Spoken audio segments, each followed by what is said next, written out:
खरं म्हणजे जुना काळ आता गेला, नवीन आला, अनेक बदल झाले. जुन्या पिढीला जर विचारलं नवीन पिढी कशी आहे, आता आमच्या आजीच्या वयाच्या इथं आजीबाई आहेत, आजोबा आहेत, वडिलांच्या वयाचे आहेत, लहान मुलांपासून सर्वजण आहेत. जुन्या पिढीला विचारलं नवी पिढी कशी आहे, तर ते एका वाक्यात सांगतात ती बिघडलेली पिढी आहे. आणि हे 1857 पासून सुरू आहे. म्हणजे आत्ताचीच पिढी बिघडली असं नाही. तुम्ही तरुण असताना सुद्धा तुमची जुनी पिढी तुम्हाला असंच म्हणायची, कारण नवी पिढी जुन्या पिढीपेक्षा समृद्ध असते. आणि जुन्या पिढीला वाटतं की यांनी आपल्या खांद्यावर बसून जग पाहावं, पण आपलं स्पीड असतं 10-20चं, नव्या पिढीचं असतं 70-80चं. आणि मग ते सांगतात यांचे खांदे काय कामाचे नाही, यांना सोडून पळालं तरच काही खरं आहे. कारण पूर्वी 20 वर्ष झाले, 25 वर्ष झाले की काळ बदलायचा. आता 5 वर्ष, 10 वर्ष नाही, 2 वर्ष नाही, 1 वर्ष, काही दिवसांनी महिना झाला की काळ बदलेल. इतका प्रचंड वेग सध्या सगळ्यांनी घेतलेला आहे. म्हणून जुन्या पिढीला असं वाटणं साहजिक आहे. मला आनंद याचा आहे की 7 ते 9ची वेळ असताना सुद्धा आमच्या एवढ्या भगिनी या ठिकाणी व्याख्यान ऐकायला उपस्थित आहेत. कारण महाराष्ट्रामध्ये व्याख्यानाला जाताना आम्ही ही वेळ टाळतो. पुरुष असतात नाईलाजानं, कारण ते सिरियल पाहताना आपण काय करायचं म्हणून ते येऊन बसतात. परंतु महाराष्ट्रामध्ये 7 वाजले की आमच्या सगळ्या भगिनी प्रवचनाला बसल्यासारख्या टी व्ही समोर बसतात. सिरियल विकल्या जातात, आपण गिऱ्हाईक आहोत त्याच्यासमोर बसतो. सगळे माणसं सिरियल पाहतील अशी सोय आता सिरियलने केलेली आहे, सगळ्या कॅटेगरीची. म्हणजे आता पैलवान प्रेम करतो ती सिरियल आहे. पैलवानांना असं वाटायला नको की आमचा मेंदू गुडघ्यात आहे असं उगीच म्हटलं का, म्हणून आता कधी नव्हे ते पैलवानही सिरियल पाहायला बसायला लागले. त्यातली त्यात त्यांनी शिक्षिकेवर प्रेम केलंय. म्हणजे हे तर सिरियलवालेच फक्त करू शकतात. अशा गोष्टी जुळवून आणणं हे तेच करू शकतात. ते मध्यंतरी काय तुला पाहते रे वगैरे आता बंद झाली. ती मालिका सुरू झाल्यापासून 50 वर्षाची माणसं सुद्धा मेकअप करायला लागले होते. त्यांना सुद्धा वाटलं आम्ही सुद्धा मार्केटमध्ये आहोत. आता नवीन एक मालिका तर भलतीच आहे, सूनच मदत करते सासूला. हे सगळं भयंकरच आहे. आणि हे सगळं आम्ही पाहतो हे अजून भयंकर आहे. फक्त अनुकरण करू नका, आदर्श घेऊ नका. त्यांना पैसे मिळतात, आपण फुकट पाहतो. त्या ग्लिसरीन लावून रडतात, आपण खरोखर रडतो.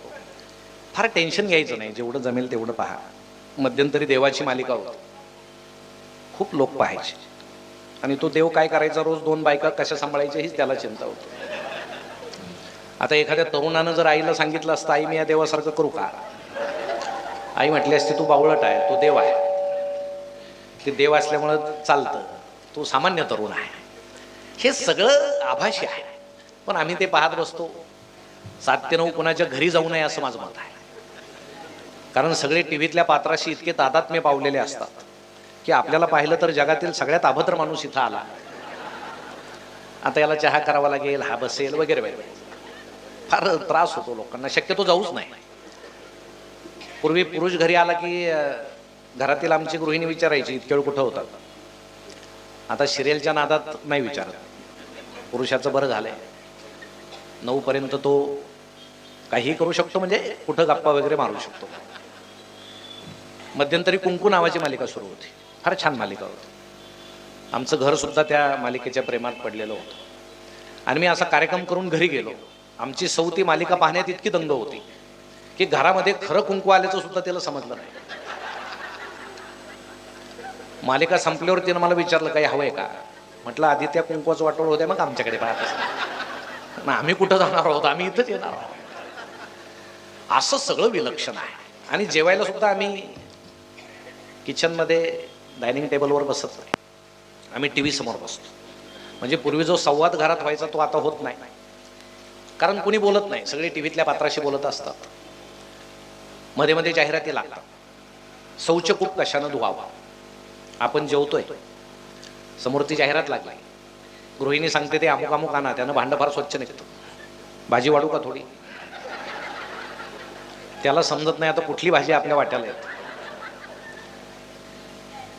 आणि मग आपण हे पाहत बसलो की आपली लहान मुलगी लहान मुलगा शेजारी येऊन बसतो, त्यांच्या मनावर काय परिणाम होतो ते आपल्याला माहीत नाही.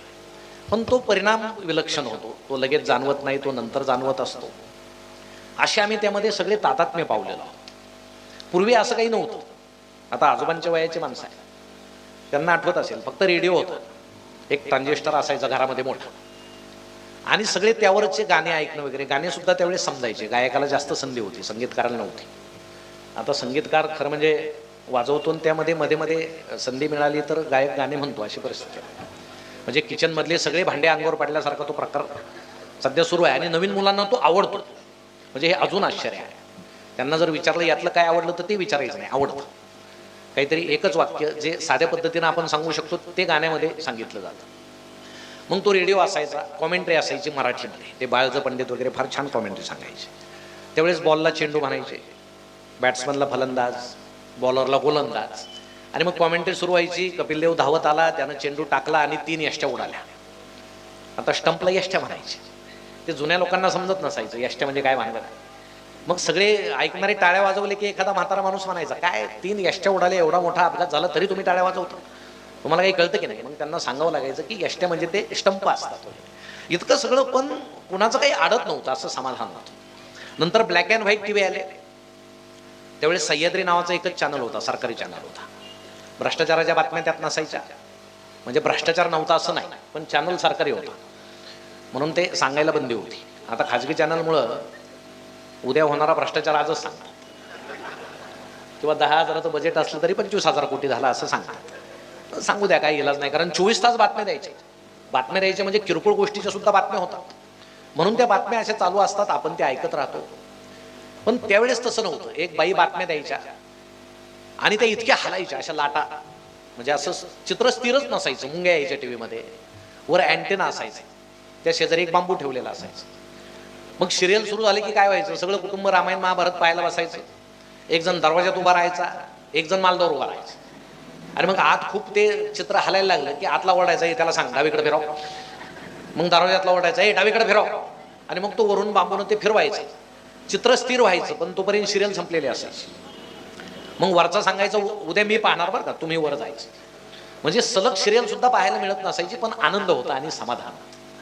चित्र असं हलायचं की त्या निवेदन करणाऱ्या बाई, आज हवामान शांत राहील असं म्हणताना सुद्धा असे हलायचे, वाऱ्यात सापडल्यासारख्या. मग एखादा जुना माणूस म्हणायचा, अरे ते आडुशाल ठेवा, वारं घुसत आहे ते.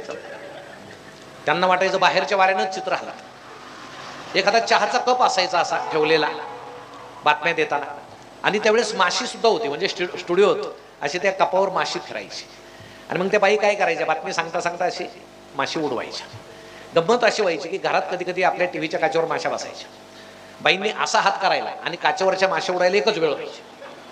ते जुन्या लोकांना इतकं आश्चर्य वाटायचं. मुंबईत बसलेली बाई आमच्या घरातल्या टीव्हीवर बसलेल्या माशा कशा हाकलते बुवा, हे नवीनच विज्ञान आहे असं त्यांना वाटायचं. पण या अज्ञानात सुद्धा मजा होती. आज विज्ञानात एवढी मजा नाही, तेवढी त्या काळात ती मजा होती. नंतर नंतर काय, आता चॅनल्स आले, माणसं अस्वस्थ व्हायला लागले.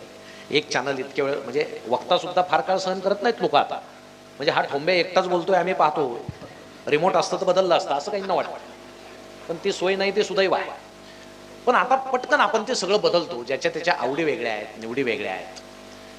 आता मॉडेल्स वेगळे आले, विज्ञानानं आता सगळं नवीन आणलेलं आहे. काल परवा मी वृत्तपत्रात एक बातमी वाचली, आता एक नवीन टीव्हीचं मॉडेल येतंय. पाहणाऱ्यानं रिमोटनं ते बंद करायचं नाही, पाहणाऱ्यानं डोळे मिटले की ते आपोआप बंद होणार. आता मला शंका आहे, काय पाहणाऱ्यानं जर कायमचे डोळे मिटले तर त्या मॉडेलचं काय करायचं? ते त्याच्याबरोबरच पाठवायचं की पुन्हा काही सोय आहे सुरू करण्याची, असेल बुवा, काय सांगता येत नाही. हे तरुण पोरांनाच माहिती आहे. पण हे सगळं विलक्षण वेगानं वाहताना आमची जुनी पिढी सांगते की आमच्या सहनशीलतेच्या सगळं पलीकडे चाललेलं आहे. हा सगळा विस्फोट झालेला आहे. आणि या विस्फोटामध्ये आमच्या घरातील संस्कार, कुटुंब वत्सलपणा, एकमेकाविषयीचं प्रेम हरवत चाललंय. आता कुठल्या तरी एका जगातल्या बुद्धिमान माणसानं मोबाईल नावाचं यंत्र तयार केलं आणि बाकीच्या सगळ्या बुद्धिवंतांनी आपली बुद्धी त्यात गहाण टाकली, असा प्रकार झालेला. म्हणजे त्यात अगदी लहान मुलापासून म्हाताऱ्या माणसांपर्यंत सगळे त्यात आहे. मला सांगा, फेसबुकचं अकाउंट कोणाचं नाही? लहान मुलांचं आहे. जुने लोक म्हणतात आमच्या काळात ते नव्हतं, आता आहे, वापरून घ्या. त्यांचं सुद्धा फेसबुकचं अकाउंट आहे. आम्ही फेसबुकचं अकाउंट उघडतो, त्यावर एखादा फोटो टाकतो. आपला नाही टाकायचा बरं का, एखादा सुंदर चेहरा टाकायचा, म्हणजे रिक्वेस्ट जास्त येतात. प्रत्यक्ष पाहिल्यावर बेशुद्ध पडायची वेळ येते कधी कधी, कारण हा तो नसतोच, आभास आहे, फसवा फसवी आहे. त्यावर जी माहिती दिली ती खरी मानायची. काल परवा सकाळलाच बातमी होती आमच्याकडे श्रीगोंदा तालुक्यामध्ये एक कर्नाटकातली मुलगी आली पळून, कारण तिला श्रीगोंदा तालुक्यातल्या एका तरुणाशी लग्न करायचं होतं. तरुण होता MBA, दोघांची ओळख झाली फेसबुकवर. आणि ती आल्यावर तिनं त्याला शोधलं आणि मग तिला आल्यावर समजलं हा MBA वगैरे नाही, हा JCP आहे, याचा JCP आहे, हा JCP वाला आहे. आणि मग ती पोलीस स्टेशनला गेली. पोलिसांनी तिच्या वडिलांना कर्नाटकात फोन केला आणि ते येऊन तिला घेऊन गेले. म्हणजे हे सगळं आभासी आहे. आम्ही फसतो, त्यावर आम्ही एकमेकांना फसवतो. आणि आम्हाला जागतिक दुःखाची सवय लागलेली आहे फेसबुकमुळं. माणसांना जवळच्या दुःखाचं काही घेणं नाही. आमच्या एखाद्या स्त्रीनं सहज टाकून पहा बरं, आपला फोटो टाकायचा आणि खाली असं लिहायचं मला सर्दी झाली. तासाभरात जगभरातून 700-800 कमेंट्स येतील तुम्हाला. ओळख नसताना, संबंध नसताना, मॅडम अमुक गोळी घ्या, तमुक औषध घ्या, अमुक मलम लावा, त्याचा आयुर्वेदिक काढा प्या, सल्ले येतील अनोळखी लोकांचे. आणि घरात बायको शिंकत फिरते, तिच्याकडे पाहत सुद्धा नाही. कोण कुठली फेसबुकवर बाई तिला सल्ले देतो, मॅडम अमुक गोळी घ्या, तमुक हे घ्या. अरे इथं तुझ्या जवळ बघ बाबा. आम्हाला त्याचं घेणं नाही. आम्हाला जागतिक दुःखाची सवय आहे. आमच्या तरुणांची सख्खी बहीण लग्नाची आहे, तिची चिंता नाही त्याला. प्रियंका चोप्राला का भारतात नवरा मिळत नव्हता का, फार चिंता. आमच्या सगळे तरुणांना प्रचंड चीड आली, तिला काय भारतात नवरा मिळत नव्हता का. आता मिळाला असता तरी तो तू होता का, नाही नाही. म्हणजे तुझ्यापर्यंत येणार नाही त्याची चिंता तू करतो कशासाठी, हा फार मोठा. जे दुःख आपल्या आवाक्यातलं नाही ते आपण भोगूच नाही. प्रदूषणानं ताजमहालाच्या भिंती काळ्या पडणार आहे, तुम्हाला चिंता करायचं काय कारण नाही. तुमच्या घराच्या भिंती काळ्या पडत चालल्या, तिकडे बघा. पण हे जे सोशल मीडियामुळे जागतिक दुःखाची आम्हाला सवय लागलेली आहे की जवळचं दुःख आम्ही विसरतो. आमच्या जवळ कुणीतरी सुख देणारा हे विसरतो आणि आम्ही त्यामध्ये वाहवत जातो. पूर्वी वडील आले की लहान पोरगं धावत जायचं, दिवसभर वाट पाहत असते वडिलांची. बाबा आले, बाबा आले, बाबा त्याला उचलून घ्यायचे. बाप लेकांच्या गुजगोष्टी व्हायच्या, दिवसभर भेट नसायची. पोरग गुलगुलू बोलायचं, बाप त्याची मुके घ्यायचा, दोघं छान बोलायचे. बाप लेकाचं प्रेम होतं ते. आता परिस्थिती बदलली. म्हणजे बाप दिसलं की पोरग धावत जातं, पप्पा आले, पप्पा आले, पप्पा त्याला उचलून घेतात. हे त्यांच्या खिशातला मोबाईल घेतात आणि पळून जातं. मग पप्पाला समजतंय आपल्यासाठी आलंच नव्हतं, हे आपल्या खिशातल्या मोबाईलसाठी आलं होतं. म्हणजे आता ज्या माणसाच्या खिशात मोबाईल नाही त्याला पोरं बाप म्हणतील की नाही, अशी सुद्धा शंका. आणि ही वेळ आपणच आणलेली आहे, ही दुसऱ्या तिसऱ्यानं कोणी आणलेली नाही. कारण पूर्वी कौतुक करण्याच्या पद्धती वेगळ्या होत्या. 10वी पास हो, सहलीला पैसे देतो, नवी सायकल घेऊन देतो. आता पालक काय कौतुक करतात, 10वी पास हो, अँड्रॉइड मोबाईल घेऊन देतो. दिला 20,000चा मोबाईल घेऊन, दिलं त्यात नेट टाकून, सगळं जग त्याच्या खिशात आलं. नको त्या गोष्टी त्याला त्याचं वय नसतं समजण्याचं. काय पाहा, अलिबाबाच्या गुहेसारख्या सगळ्या साईट्सवर त्यात तो हरवून जातो. त्या आभासी जगात तो निघून जातो. दोन तरुण तरुणी समोरासमोर आली की डोळ्यात डोळे घालून बोलत नाही, त्यांची हिंमत नाही बोलायची, कारण ते आभासी जगात जगतात. तो सांगतो तू घरी जा, मी घरी जातो, आपण चॅटिंग करू. चॅटिंग केलं पाहिजे. व्हॉट्सअप सगळ्यांचा आहे. पूर्वी अपघात झाला की सगळे धावत जायचे जखमीला उचलायला, आता धावत जातात, जखमीला उचलत नाही, त्याचा फोटो काढतात आणि सगळ्या मित्रांना पाठवून देतात ग्रुपवर. आमच्या गावात असा असा अपघात झाला, याचा पाय असा असा तुटला, इतकं रक्त कळालं. मग पलीकडून लगेच रिप्लाय येतो, ब्युटिफुल, नाईस फोटोग्राफी. हे सगळं भावना मरत चालल्याचं लक्षण आहे. म्हणून कुठंतरी या गोष्टीनं सावध होणं गरजेचं आहे. पण आम्ही सावध होतच नाही, सावधच होत नाही. आम्ही फक्त ऐकतो, हसतो. पण याचा परिणाम इतकं विलक्षण. आता डॉक्टर अनिल अवचटांनी त्यांच्या हॉस्पिटलमध्ये तो सेक्शन सुरू केला आहे, म्हणजे मोबाईलनं वेडे झालेल्या माणसांसाठी. म्हणजे हे तुमच्या माहितीसाठी सांगतो, इथं कोणाला गरज पडली तर जवळ आहे. पण माणसं तसं करतात. आता विनोदापेक्षाही वस्तुस्थिती वेगळी आहे. इस्त्री करायला बसलेली माणसं मोबाईल जवळ ठेवतात, रिंग वाजली की इस्त्रीच कानाला लावतात, कारण तो इतकं त्याला घाई झालेला आहे. कधी मी पटकन ती उचलून कानाला लावतोय, नाही तर जग पुढे नाही. एक व्यक्ती व्हॉट्सअप खेळता खेळता स्वतःच्या घराऐवजी शेजाऱ्याच्याच घरात जाऊन बसली. आता तिथल्या मॅडम टीव्ही पाहत होत्या सिरियल. त्यांना जाणवलं कोणीतरी आलं, नेहमीप्रमाणे येऊन बसले. त्यांनी चहा केला आणि यांना दिला, आपलेच आहेत असं समजून. हाही चहा पिला. थोड्या वेळानं त्या घराचा खरा मालक फेसबुक खेळत आला. त्यानं यांना पाहिलं आणि एकदम ओरडला, सॉरी हा, मी चुकून तुमच्या घरात आलो. हे असं सगळं झालेलं आहे. पण हे होताना आम्ही किती हरवत जाऊ. पूर्वीचं घर आठवा. सकाळ व्हायची, आई तुळशीला पाणी घालायची, वडील पोथी वाचायचे, मुलगा व्यायाम करायचा, ताई अंगण झाडवायची. किती सुंदर घर. भीमसेन जोशींचे भावगीतं कुठेतरी लागलेले असायचे, मंगल वातावरण असायचं. आताचं कुटुंब आठवा. सकाळी उठल्यावर काय होतं, आम्ही आधी मोबाईल घेतो कारण आम्हाला जगाची फार काळजी आहे. हे जग बुडतंय की काय, बरोबर माझं स्पष्ट मत आहे. की पृथ्वी जशी एका जागेवरून दुसऱ्या जागेकडे निघाली तसा माणूस सुद्धा आता अश्मयुगाकडे परत चाललेला आहे. हे माझं मत आहे बरं का, हे मानावंच असं काही नाही, पण तुम्ही आजूबाजूला पहा, हे असं आहे. काही गोष्टी तुम्ही लक्षात घ्या. लहानपणी आपला कपडा जर कुठं फाटला शाळेत जाताना, तर आई त्याला रफू करायची की बाबा तुला सर हसतील, मुलं हसतील. म्हणजे पूर्वी कपडा फाटला की प्रतिष्ठा जायची. मुलीचा फ्रॉक फाटला की आई सांगायची तसं जाऊ नकोस, बारीक सुईनं रफू करायची, कारण कपडा फाटला म्हणजे घराची प्रतिष्ठा जायची. आता मी आजूबाजूला पाहतो, हो जितकं जास्त फाटलेलं तेवढी प्रतिष्ठा जास्त. चांगली पॅन्ट 1000ला आहे, फाटलेली 2000ला आहे. हे कुठं तयार करतात भाऊ, मला तर फार आश्चर्य आहे. ते कुठं घासतात, कशी काय, आधी तयार करतात मग घासतात की आधीच फाडतात काय कळत नाही. पण हे सगळं विलक्षण आहे. मग असं वाटतं की आपण पुन्हा अश्मयुगाकडे निघालो का. तरुण तरुणींचा घोळका आलेला पाहिला तर असं वाटतं बॉम्बस्फोटात उद्ध्वस्त झाल्यासारखे सगळे दिसतात. कुणाचं इथं फाटलंय, कुणाचं गोळ्या लागल्यासारखे छिद्र पडले जीनला वगैरे, पण त्यांना त्याचं काही वाटत नाही.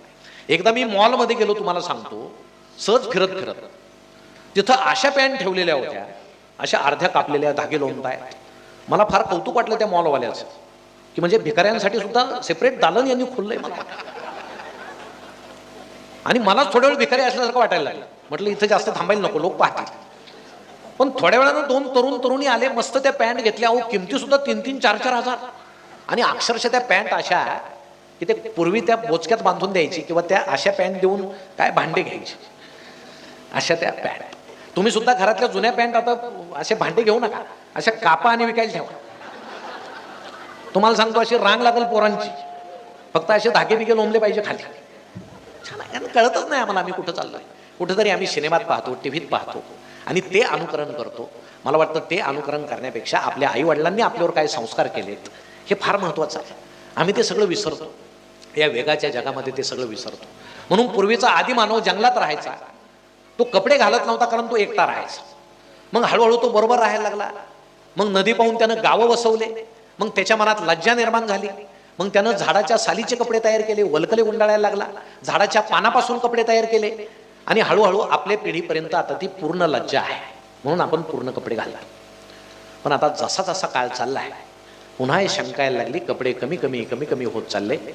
अजून 7-8 पिढ्यानंतर माणूस पुन्हा आधी मानवासारखा राहील की काय अशी शंका आहे.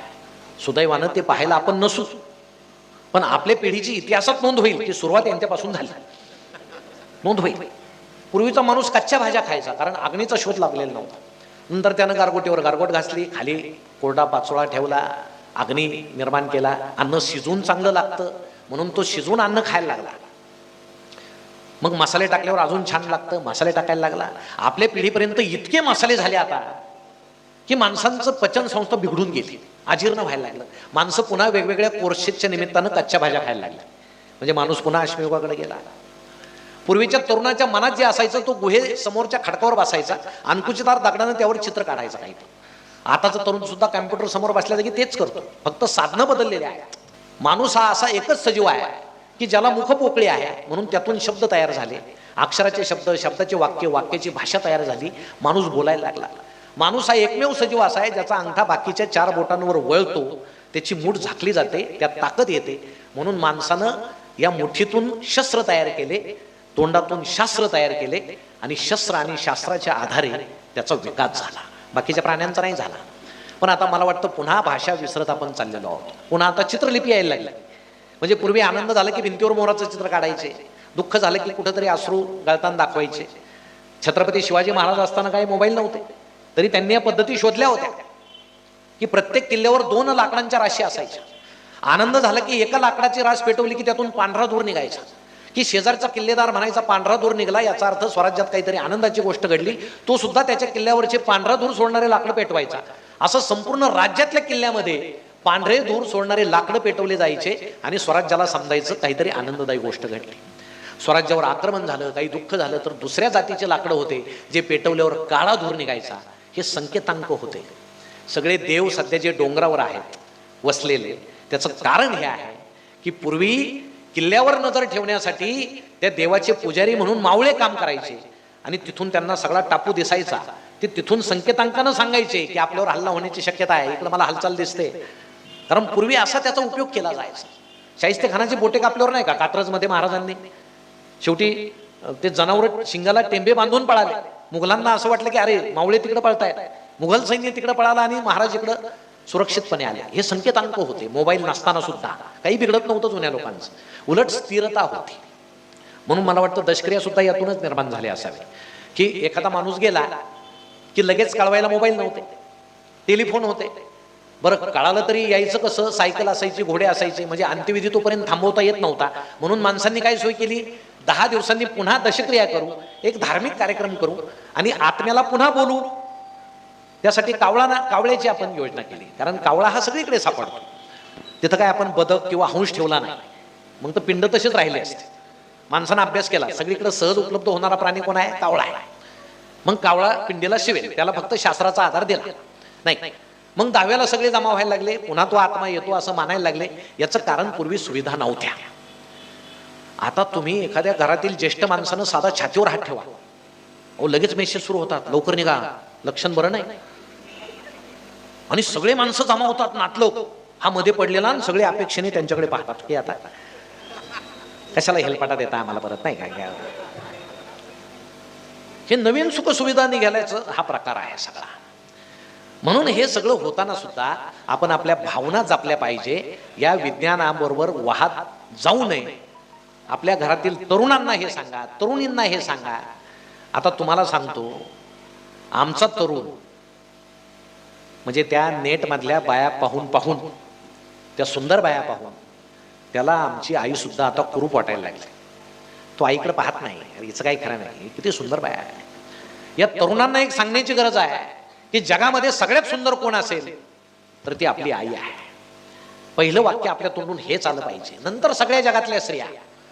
जुना माणूस असो, तरुण असो, वृद्ध असो, त्याला जर विचारलं जगात सगळ्यात सुंदर कोण, त्याच्या तोंडून एकच शब्द बाहेर पडला पाहिजे, माझी आई. आणि ज्याच्या तोंडून हा शब्द बाहेर पडेल तो खरा संस्कारी. नाही तर उपयोग नाही आहे मीडियाच्या नादामध्ये. आता काय संस्कार झाले, आता आई बापच म्हणतात पोरं व्हायला गेले, सरांना सांगतात तुम्ही सांभाळा. बरोबर आहे का? मारणे साहेब, कारण आता संस्कार कोणी करायचे? शाळानं करायचे. आता इंग्रजी कोणी शिकवायचं? गुरुजींनी शिकवायचं, कुटुंबानं नाही. बापाला वाटतं पोरानं इंग्रजी शिकलंच पाहिजे, निदान मला एखादी शिवी तरी इंग्रजीत दिली पाहिजे. पण हा इंग्रजी शिकला पाहिजे याला बोलवायला शिका. एका सरांना एका मुलाच्या वडिलांना सांगितलं की माझ्या मुलाचे उच्चार जरा सुधरा. म्हणून सरांनी त्याला त्या दिवशी उभा केला आणि म्हटले म्हण बाबा इलेक्ट्रिसिटी. तो म्हटला इलेक्ट्रिसिटी. सर म्हटले टी नाही सी, इलेक्ट्रिसिटी. तो म्हणायचा इलेक्ट्रिसिटी. तासभर खेळ सुरू होता. तास संपला त्यावेळेस सर त्याच्या नादानं इलेक्ट्रिसिटी म्हणायला लागले. संध्याकाळी त्याचे वडील भेटले चौकात. म्हणे काय तुमचा मुलगा, तुम्ही सांगितलं इंग्रजी सुधरा. म्हणे काय झालं? अहो तो इलेक्ट्रिसिटीला इलेक्ट्रिसिटी म्हणतो. त्याचे वडील म्हटले जाऊ द्या सर, त्याच्या बुद्धीची कॅपॅसिटीच तेवढी आहे. सरांना तर इतका धक्का बसला अंदोरा. म्हणजे पोरग इलेक्ट्रिसिटीला इलेक्ट्रिसिटी म्हणतं, बाप कॅपॅसिटीला कॅपॅसिटी म्हणतो. यांच्या घरात टीटीची इंजेक्शन जास्त दिलेले असं. दुसऱ्या वेळेस सकाळी आजोबा भेटले, यांना तरी सांगून पाहू. म्हणे आजोबा काय भानगड? म्हणे काय अहो तुमचा नातू इलेक्ट्रिसिटीला इलेक्ट्रिसिटी म्हणतो, त्याचे वडील कॅपॅसिटीला कॅपॅसिटी म्हणतात. आजोबा वैतागून म्हणाले सर आहे ते बरं आहे, जाऊ द्या, या प्रकारची पब्लिसिटी कुठं करू नका. आता असं अख्खं घर जर त्या सरांना भेटलं, त्यांचे उच्चार बिघडतील, त्यांचे सुधारायचे नाही. पण आम्हाला आता असं झालंय ना, पोरानं टाय बांधला, कोट घातला, काचेचा फळा आहे, डोक्यावर फॅन आहे, बेंच आहे, म्हणजे शिक्षण खूप चांगलं असं काही समजू नका. आता सलूनचे दुकानं सुद्धा खूप सुंदर आहे. सगळ्यात जास्त रक्तदान तिथंच होतं. पूर्वी पोत्यावर होत नव्हतं, तसं सकच असायचं. एकाच वस्त्राने अख्ख्या गावच्या दाड्या व्हायच्या. आता माणसं म्हणतात ब्लेड बदला, म्हणजे साधनं बिघडले नाही, बिघडली माणसं. वस्त्र बिघडलं नाही, वस्त्र तोच आहे, माणसं बिघडली म्हणून साधनं बदलावे लागतात. हा प्रकार आहे. पण आम्ही ते मानतच नाही, आम्ही सगळा दोष दुसऱ्यांवर देतो. म्हणून आमचा मुलगा किती शिकला, इंग्रजी शिकू द्या, पण आपली माय मराठी जी आहे, आमची मराठी भाषा किती सुंदर आहे, ती त्याला बोलता आलीच पाहिजे. आधी मराठी बोल. अहो बाहेर खेळणाऱ्या पोराला जर विचारलं ना कोणी बाबा आहेत का, तो म्हणतो नाही. आत गेलं तर बाबा असतात. ते म्हणे मुलगा म्हणतो नाही, तर काय म्हटले बाबा, त्याला बाबा समजत नाही, डॅड म्हणायचं. डॅड डॅड विचारत जायचं. मी म्हणजे डॅड हे त्याच्या डोक्यात पक्क बसलेलं आहे, बाबा नाही. अहो बाबा शब्द, आई शब्द किती गोडवा आहे, किती छान आहे. आणि पोराला सगळं इंग्रजी शिकवलं तर समाज शिकलेला नाही. तुम्ही सगळं इंग्रजी शिकवलेल्या पोराला जर सांगितलं की पावशेर साखर घेऊन ये दुकानातून, आता तो दुकानदार तर काही एवढी इंग्रजी शिकलेला नाही. हा जाऊन जाऊन जर शुगर शुगर म्हणायला लागला, तो म्हणाला आधीच मला शुगर आहे, याचं काय चाललंय, तू पुढे जा बाबा काहीतरी घ्यायला, इथं नको थांबा. आपला समाज जसा आहे तसं आपण शिक्षण घेतलं पाहिजे. म्हणून त्या दृष्टीनं सुद्धा मला वाटतं आपण सर्वांनी प्रयत्न करावा. या बाकीच्या गप्पा एक सुसंवाद तुमच्याशी व्हावा म्हणून मी आपल्याशी मारल्या. माझा विषय खरं म्हणजे आपला संपर्क झाला नाही म्हणून त्यांनी सरळ कथाकथन असा विषय टाकला. आजकाल मी कथाकथन करत नाही जास्त, कारण जगणे सुंदर व्हावे हा विषय इतका मजेशीर आहे की आमच्या सगळ्या लोकांना समजतं आणि त्यातून मला फार काही बोलता येतं. म्हणजे मी आता परवा कल्याणला 100 ज्येष्ठ माणसं होते, 100. त्यांनी सांगितलं आमच्याशी बोला. म्हटलं तुम्ही आता अख्खं आयुष्य कोडून प्यालेले, मी तुमच्याशी काय बोलायचं, आणि मी काही बोललो तर तुम्ही म्हणाल अरे हे तर आम्ही भोगलेलं आहे. पण त्यांच्याशी बोलल्यावर इतकी मजा आली. त्यांनी अनुभव सांगितले, मी सांगितले, छान आहे. त्यातून जे बाहेर पडलं ते बोलायला फार मजा येते. म्हणजे आता जुन्या लोकांना तर मी आता एक आरंभ केला आहे. आमच्या वडिलांपासून सगळ्यांना सांगायचं की सूर्य मावळायला लागल्यावर त्यानं कसं जगावं, मावळ तिकडे जाताना वृद्धांनी कसं जगावं हे सांगण्याची फार गरज आहे.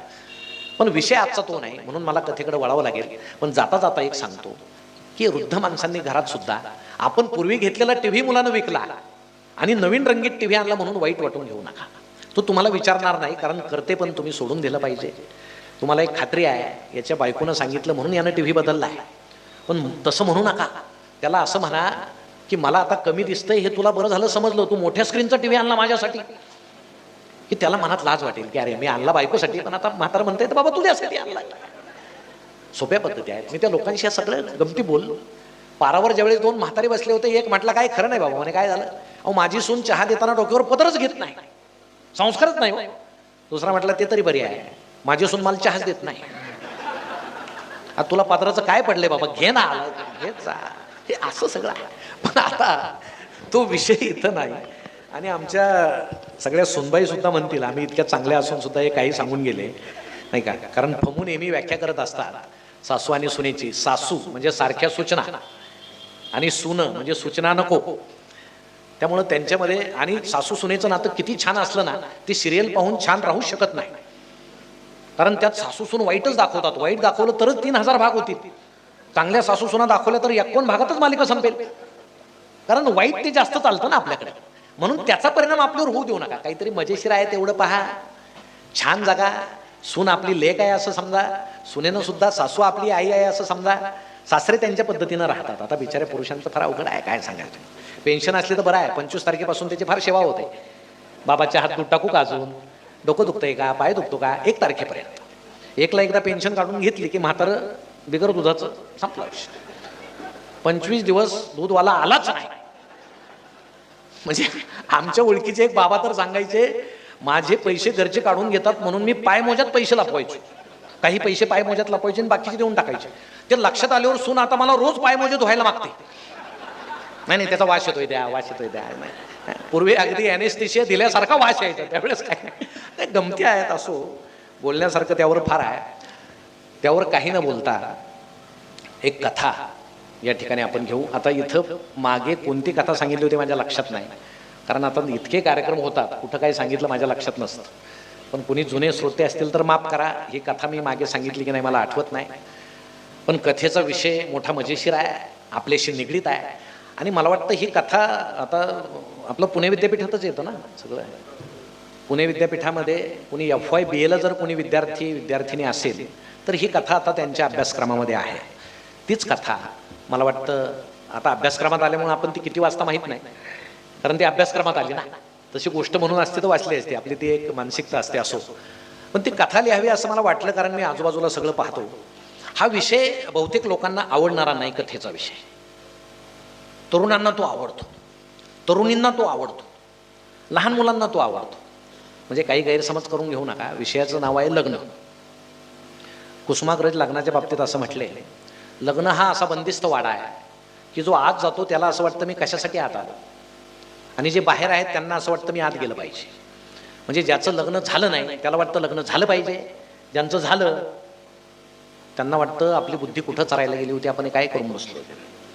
कारण जगामध्ये लग्न झालेल्या सगळ्या लोकांना जर विचारलं ना लग्नाची व्याख्या काय, आणि त्या व्याख्या जर एकत्र केलं तर त्यातून एकच सारांश निघेल, लग्न म्हणजे माणसानं घोड्यावर बसून केलेला गाढवपणा असतो, असं पुरुषांचं मत आहे. स्त्रियांचं मला काही माहीत नाही, कारण ते मी विचारत नाही आणि आमच्या हिला विचारण्यात काय अर्थ नाही. त्या दिवशी आमचं जेवणच बंद व्हायचं नाही. त्यामुळं तुमचं लग्नाविषयी काय मत आहे ते तुम्ही सांगत नाही, ते तुमच्या मनात असतं. पण मी लग्नामध्ये हे कथा मला का लिहावीशी वाटली, मला नेहमी अशी शंका येते की लग्न झाल्यानंतर पुरुषांची पंगतच आधी का बसते, स्त्रियांची नंतर का बसते. मी अनेक जुन्या लोकांना विचारलं हे असं का हो बाबा, हे पूर्वीपासून आहे का. ते म्हटले ते स्त्रिया फार गप्पा मारत जेवतात.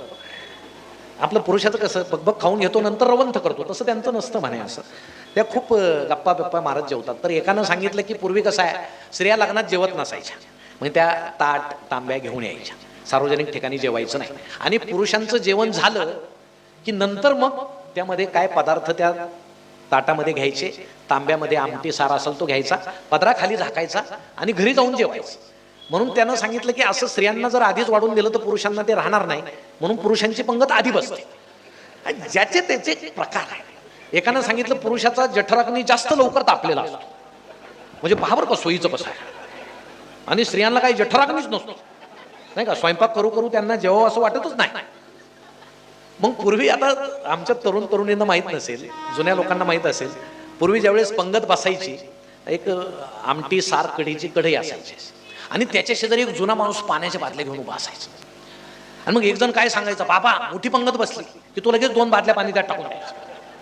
पण तरी त्याची चव काही कमी होत नसायची. हे इतकं सगळं छान होतं. आमचे आजी सांगायचे की मी आजीला विचारलं की पुऱ्या करायचे का, ती म्हणायची हो, पूर्वी तर आचारी नव्हते, मग एवढ्या पुऱ्या कसं करायचे. तर आजीनं सांगितलं सगळ्या गावातल्या आम्ही बाया एकत्र बसायचो त्या कढईच्या भोवताली आणि गुडघ्यावर उंडा ठेवायचा आणि गुडघ्यावर थाप मारली की त्याची पुरी तयार व्हायची. त्याला गुडघापुरी म्हणायची. म्हणजे गुडघ्यावर पूर्वीच्या पुऱ्या व्हायच्या. पण मला वाटतं जेवताना याचं कुणाला वाईट वाटलं असावं असं नाही, कारण त्यामध्ये गोडवा होता, त्यामध्ये एक प्रेम होतं, समाधान होतं. आता सगळं भाड्यानं मिळतं, म्हणजे आचारी भाड्यानं आहे एवढं जाऊ द्या, तो प्रवेशद्वाराशी उभा असलेला गंध लावणारा सुद्धा भाडोत्री असतो. त्यात काही प्रेम असतं का, तो असं छिद्र पाडल्यासारखं जोरानं बोटं दाबतात. तो कशाला प्रेमानं लावी. आता इतक्या लोकांच्या कपाळाला त्याला ते लावायचे. हा, एखादा म्हणायचा नीट लागलंच नाही, त्यापेक्षा आधी ठासून असं मारलं, चल बाबा मला माझे पैसे मिळाले, तुझ्या कपाळाचं काही होत. त्यामुळे लोकांना आता एकमेकाची गरजच राहिली नाही. काय माझ्या लग्नात कोणी नाही आलं तरी चालेल, आचार्य आहे, भाडोत्री आहे, सगळं सगळं भाड्यानं मिळतं आहे, असं सगळं आहे. म्हणून हा पूर्वीचा काळ आता गेला. पण अजूनही आपल्या लग्नामध्ये फारसा बदल झालेला नाही. आता पूर्वी अल्बम होते, म्हणजे फोटोचे अल्बम असायचे आमच्या. आता काही जुन्या लोकांचे असले तर त्यांना शाबासकी दिली पाहिजे. म्हणजे तो प्रसंग सुद्धा तुम्ही एवढा जपून ठेवला म्हणजे काय विचारायला नाही का. इतका दुःखदायक प्रसंग तुम्ही जवळ ठेवलेला आहे, पुन्हा पुन्हा ते पाहता म्हणजे हे आश्चर्यच आहे नाही का. तर पूर्वी अल्बमचा उपयोग कसा व्हायचा, कुणी पाहुणा आला की चहा होस तर त्याला अल्बम द्यायचं, मग त्यानं ते पाहायचं, ते आपलं आंबट चेहऱ्यानं पाहायचं, त्याला काही इंटरेस्ट नसायचं पण ते असं दाखवायचं, अरे वा वा हो हो हो. मग कधी कधी नवरा इकडे नवरी इकडे असे बसायचे, त्याला सांगायला असं. त्यानं पान उलटलं का, हे इथं इथं आम्ही इथं इथं गेलो होतो, हा इथं हळद लावली तो फोटो, लग्न लागलं तो फोटो, वाशिंग मानलं तो फोटो, लग्नानंतर आम्ही फिरायला गेलो तो फोटो, आपण नाही का त्या पॉईंटवर गेलो होतो. मग तो सांगतो नाही काय आपण नाही का महाबळेश्वरला गेलो होतो त्या पॉईंटवर. ती म्हणते कुठला हो, तो नाही का. आता हा सांगतो बरं का, तो पॉईंट नाही का, तू घोड्यावर बसली आणि घोडं खाली बसलं तो. आता पाहुणा असल्यामुळे हिला काही बोलता येत नाही, म्हणजे असं बोलले तरी पाहुण्याबरोबरच बाहेर पडा, थांबू नका तिथं, थोडं निवांत वातावरण झाल्यावर परत या. अशी त्या अल्बमची मजा असायची. आता अल्बम गेले, आता काय ते व्हिडिओ शूटिंग आलेलं आहे. म्हणजे इतकं छान आहे ना ते, सगळं कुटुंब पाहायला बसतं. तो नवरा तिकडून असा बगड्यासारखा उडत येतो, असा पंख वगैरे असं चोच वगैरे असं छान, त्याच्यासारखा चेहरा असतो त्याचा असा. आणि नवरी तिकडून अशी चिमणीसारखी, आणि मग ते असे आभाळात भेटली का, हो काय विचारायला. आता हे म्हणजे बदलत्या काळानुसार हे दाखवणं चुकीचं नाही, पण त्यात एक सुधारणा केली पाहिजे. नवरीचा बाप सुद्धा असा जटायू सारखा दाखवला पाहिजे. पंख कापलेला, चोच वाचलेले, हप्ते फेडायचे नाही काय, असं सगळं. मग आता ते अल्बम गेले, व्हिडिओ आले, हळूहळू बदल होत गेला. पण तुम्हाला सांगतो लग्नाच्या बातम्या पेपरमध्ये येतात. आता आमचे काही पत्रकार मित्र इथं आहेत. आपण पेपरमध्ये काय छापतो, जे जरा वेगळं घडतं ते. आता 2 महिने काही अडचण नाही त्यांना बातम्यांना, नाही का. आता तुम्ही किती चांगलं काम करा ते तुम्हाला 2 महिन्यानंतर जागा आहे. आता सध्या कारण राजकारण हा माणसाच्या आमच्या कुटुंबामध्ये इतकं शिरलेलं आहे की राजकारण वजा केलं तर भारतीय समाज गलित गात्र होऊन जाईल. आणि ते आहे ते बरं आहे, ते बाहेर केलं जातं ते बरं आहे. राजकारण नसताना माणसांनी घरातच फूट पाडली असती, घरातच पक्षांतर केलं असतं, घरातच भिंती बांधल्या असत्या. त्यामुळे ते ही भावना बाहेर निचरा होतोय ते चांगलं आहे. त्यावर बोलायला नको, आता आचारसंहिता आहे. आणि मग पेपरात कुठल्या बातम्या येतात, गमतीशीर लग्न झालं की बातम्या यायच्या. म्हणजे विमानात लग्न, किती बातमी यायची. पानबुडीत लग्न, रोपवेवर लटकून लग्न. फार कल्पक माणसं आहेत बरं का आपल्याकडे. रोपवेवर लटकून लग्न. मागच्या महिन्यात एकानं रेल्वेच्या इंजिनावर लग्न केलं. वाफेचं इंजिन होतं जुनं, इंजिन सुरू, वाफ निघते, नवरा अलीकडं नवरी अलीकडं, लग्न. म्हणजे नंतर भांडणं होऊन तो दूर निघणारच असतो, यांनी आताच दाखवला असा. काही दिवसांनी सगळे प्रकार संपतील, मग नवरा नवरी डोक्यावर उलटी उभे राहून लग्न करतील पेपरात येण्यासाठी. म्हणजे काय करतील, फार कल्पक आहे आपला समाज हे अशा. पण आपले सगळ्याचे लग्न मला वाटतं कोणाचं पेपरात आलं नसावं. आपण फार सरळ पद्धतीनं, आता जुने लोक तर सांगतात की आम्ही लग्न झाल्यावर आमच्या हिला पाहिलं. आता नवीन मुलांना हे पटत नाही, पण पूर्वी विचारत नव्हते. घरी आले की सांगायचे तुझं जमलं रे, ते अमुक अमुक मुलगी आहे, पाहिलेली नसायची. मला वाटतं आंतरपाठ सुद्धा त्याच्यासाठी धरत असावेत, मला माहित नाही बरं का. पण नको भाऊ यांनी पाहायला एकमेकांना, म्हणून आंतरपाठ धरला. लग्न झाल्यावर मग अरे आता काही इलाज नाही, चला असं ते होत असेल बहुतेक. आता आंतरपाठ कशाला धरतात समजत नाही. ते दोघं हसत असतील, अरे वर्ष झालं आम्ही एकत्र फिरतोय, कशाला आंतरपाठ धरतो.